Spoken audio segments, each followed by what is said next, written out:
الحمد لله نحمده ونستعينه ونستغفره ونؤمن به ونتوكل عليه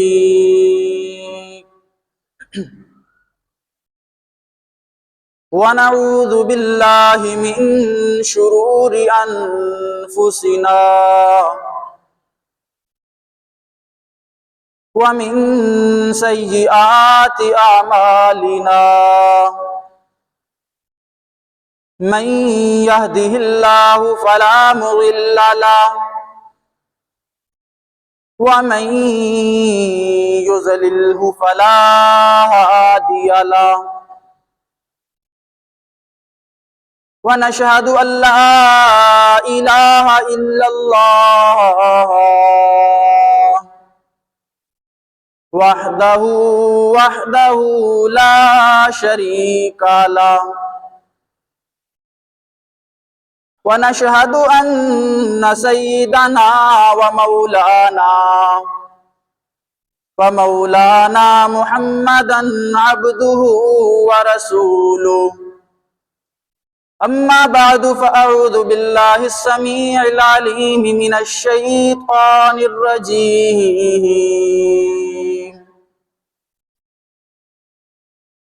بسم الله الرحمن الرحيم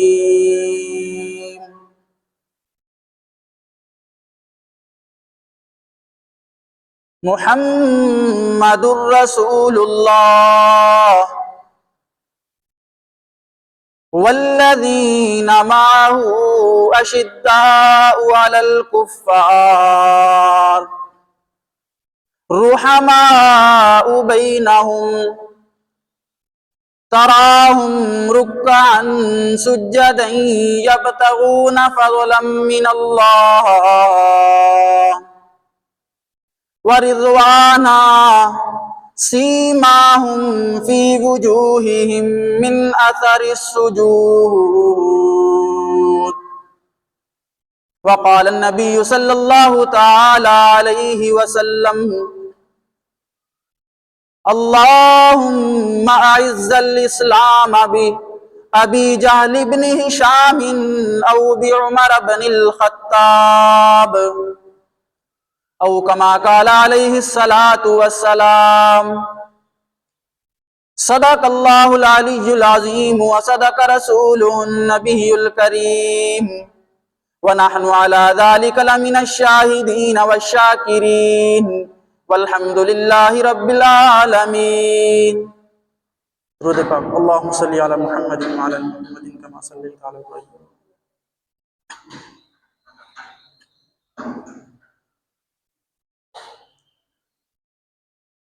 محمد صلی اللہ علیہ وآلہ وسلم کے صحابی کا وہ شانہ یاد آتا ہے. محمد صلی اللہ علیہ وسلم کے صحابی کا وہ شانہ یاد آتا ہے. بدل کے بھیس گلیوں میں وہ جانا یاد آتا ہے. نجف اس عہد کی مائیں جب آٹے کو ترستی ہیں تو عمر تیری خلافت کا وہ زمانہ یاد آتا ہے. میرے دوستوں، بزرگوں اور بھائیوں، نئے سال کا آغاز بھی ہو چکا ہے. آج 5 محرم الحرام ہے. اسی مہینے کی پہلی تاریخ کو، یکم محرم الحرام کو، سیدنا عمر فاروق رضی اللہ تعالیٰ عنہ کی شہادت ہے. اسی کے متعلق چند باتیں ذکر کروں گا. امام الانبیاء محبوب کبریا صلی اللہ تعالی علیہ وآلہ وسلم نے ایک دفعہ بیت اللہ میں جا کے بیت اللہ کے سامنے کھڑے ہو گئے اور ایک عجیب دعا کی. جھولی پھیلا دی، اپنے ہاتھ اٹھا دیے کہ میرے پروردگار، اللہم اعز الاسلام بابی جہل بن ہشام او بعمر بن الخطاب. کہ میرے پروردگار، اسلام کی شان و شوکت کے لیے، اسلام کی قوت کے لیے عمر بن ہشام یا عمر بن خطاب کو بھیج دے. امام الانبیاء محبوب کبریا صلی اللہ تعالی علیہ وآلہ وسلم نے 2 آدموں کا انتخاب کیا. عمر بن حشام اور عمر بن خطاب انتخاب کر کے پھر رب العالمین پر چھوڑ دیا کہ اے میرے پروردگار ان دونوں میں سے جو تجھے پسند ہو اس کو اسلام کی دولت دے دے۔ رب العالمین نے پھر عمر بن خطاب کو اسلام کی دولت سے نوازا، آپ مسلمان ہو گئے۔ خلافت راشدہ کا دور جن میں 5 حضرات ہیں، پہلے جناب حضرت ابوبکر صدیق رضی اللہ تعالی عنہ اور حضرت عمر فاروق رضی اللہ تعالی عنہ، حضرت عثمان غنی رضی اللہ تعالی عنہ اور حضرت علی المرتضیٰ رضی اللہ تعالی عنہ، اور 5ویں حضرات حضرت حسن رضی اللہ تعالی عنہ ہیں۔ ان 5 حضرات کے دور کو خلافت راشدہ کہا جاتا ہے، اور یہ دور 30 سال پر مشتمل تھا۔ جناب حضرت ابوبکر صدیق رضی اللہ تعالیٰ عنہ پہلے خلیفہ تھے، جانشین پیغمبر بنے تھے۔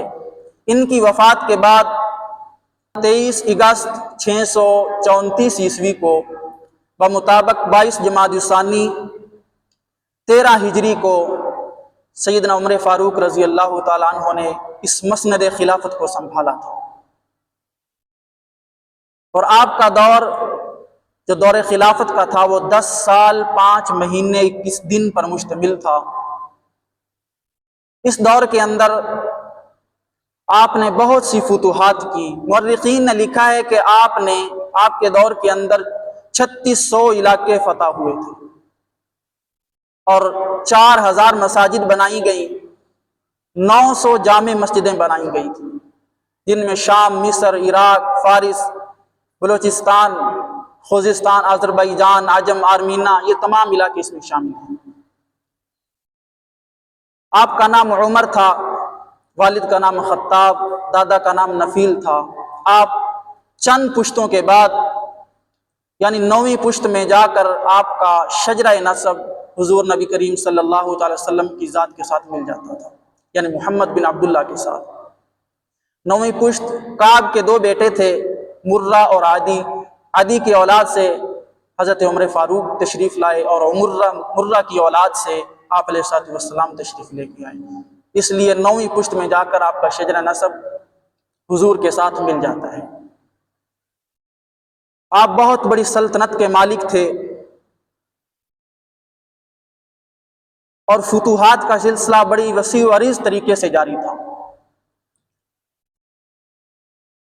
اسی لیے مدنی کریم صلی اللہ تعالی وسلم نے ارشاد بھی فرمایا کہ ان اللہ جعل الحق علی لسان عمر وقلبہ، فرمایا کہ رب العالمین نے حضرت عمر فاروق رضی اللہ تعالیٰ عنہ کی زبان اور ان کے دل پر حق کو جاری کر دیا ہے، اور ایسا حق کو جاری کیا کہ مثال بن کے رہ گئے تھے۔ تو اتنی بڑی سلطنت کے ذمہ دار ترین شخص، لیکن ایک عام آدمی کے بھی خادم بن کے انہوں نے دکھایا تھا۔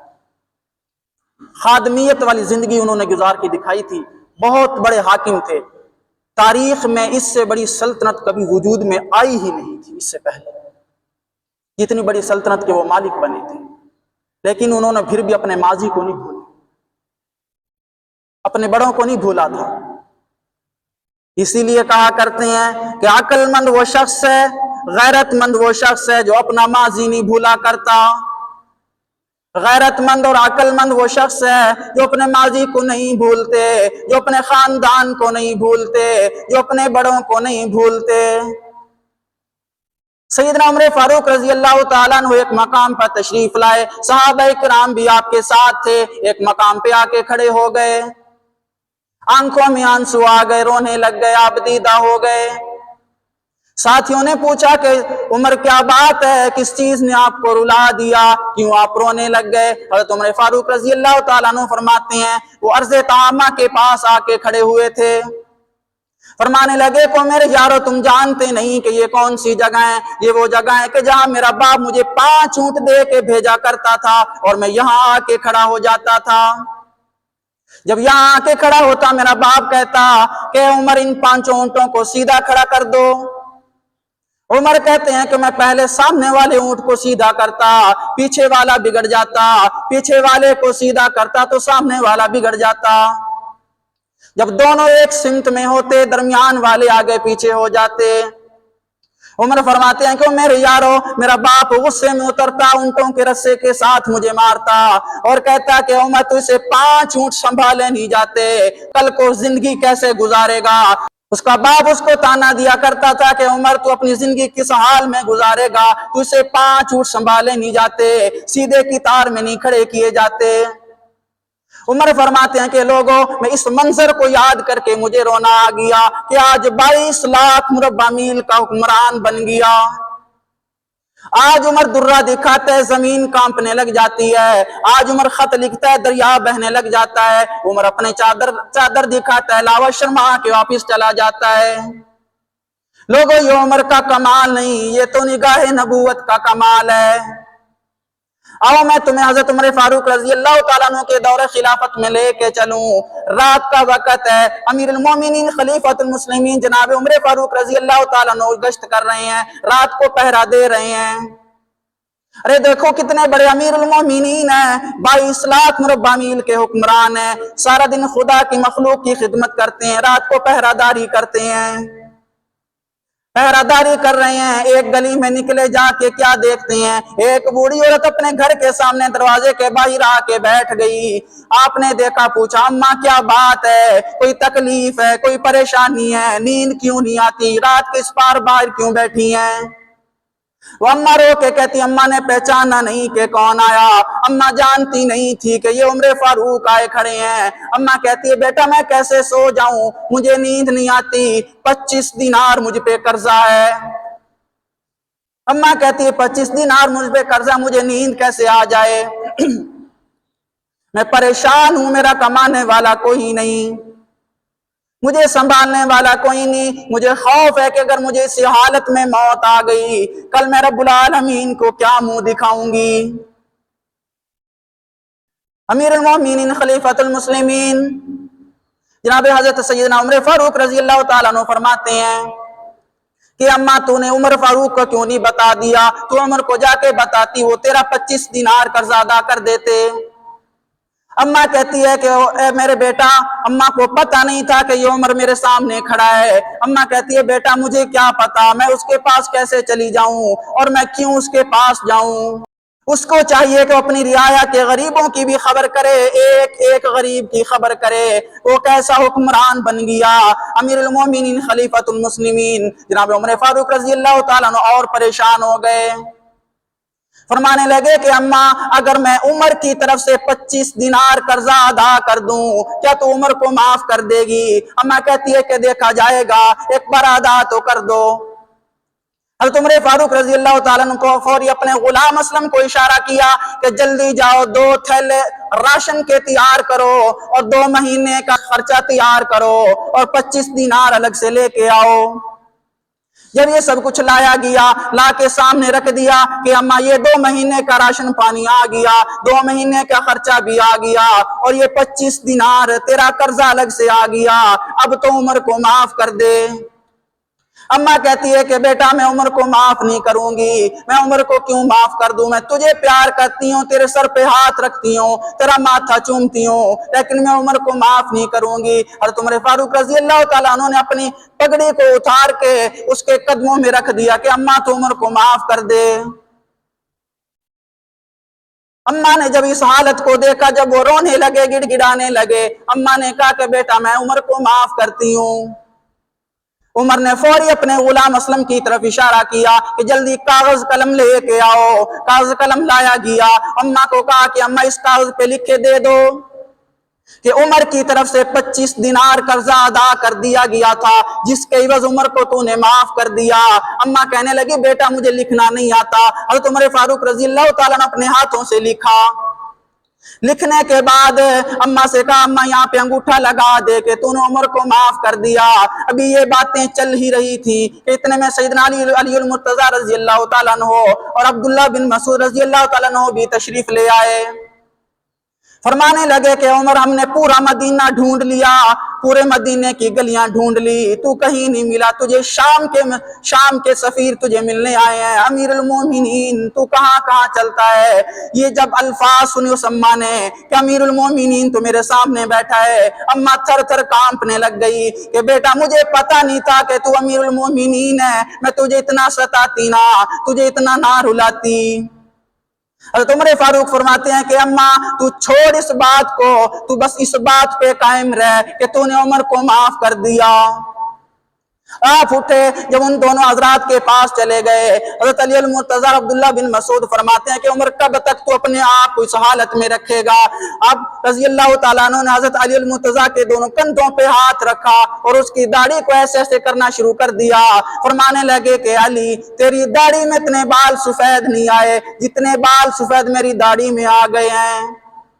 فرمانے لگے کہ علی میں تجھے وصیت کر کے جا رہا ہوں، اگر میں تجھ سے پہلے اس دنیا سے چلا جاؤں میرا یہ رکا لے کے میرے کفن میں رکھ دینا، کل حسنین کریمین کے نانا جان سے ملاقات ہوگی، میں انہیں یہ رکا دکھا دوں گا۔